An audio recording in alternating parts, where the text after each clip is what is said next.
Hey, I'd like to tell y'all a little story. One of my things that I think that we all need more of is encouragement. And sometimes you're not sure if what you're doing is even valuable. I mean, it depends on the day, I guess. But sometimes you just wonder if anybody is getting it and if it's having any impact or not. If you're just up here, pouring out your soul for people to go, "Yay, that was a nice song." And I just want to tell you a little story that might help us remember what that's all about.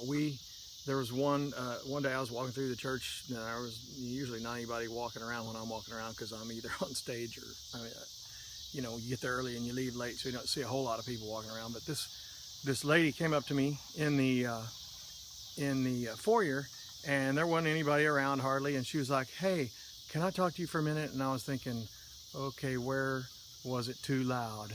What part of the room might she have been sitting in?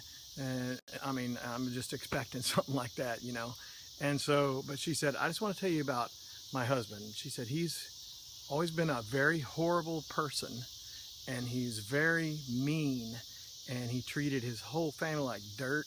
He basically abused us in every way except physically." And she said, "For years, it has been complete misery living with him. And this past Christmas, for some reason, he decided he would come with us at the Christmas Eve service." And she said, we were like, okay, and don't know why that's happening, but, come on. So he went. She said he sat there with his arms crossed the whole time. Nothing fazed him. He was not interested. She was just trying to figure out why on earth he came. And then I started singing this song that I sing every year, and it's kind of like our trademark song, and on Christmas Eve. And so I started singing it, and she said that she saw his posture change, and she was kind of sneaking peeks over out of the corner of her eye. She saw him start tearing up, and then she said tears just started like pouring down his face, and he realized that he needed Jesus. And so he went and talked to somebody.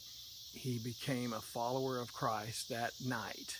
And she said, ever since then, our lives are 180 degrees difference.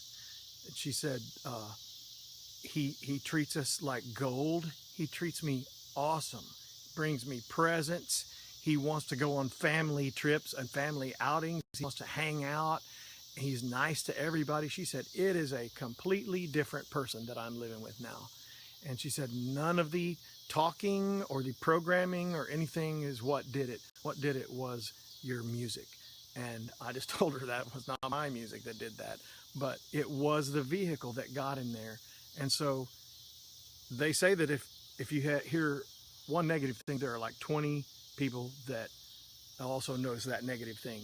But if you hear one positive thing, that there are also 200 people that agree with that person, because a lot more people will voice their opinion if it's negative than if positive for some reason. So I'm figuring that there must be like hundreds of people like that sitting out there who are moved, and I can see them some weekends, but I can't always see it happening. And it's just encouraging to know that it is happening, even when you're not seeing it. It's happening. It's happening in my church. It's happening in yours too. And so just be encouraged that what we do does make a difference. And so let's keep doing it, and let's keep improving on it. All right? See y'all later.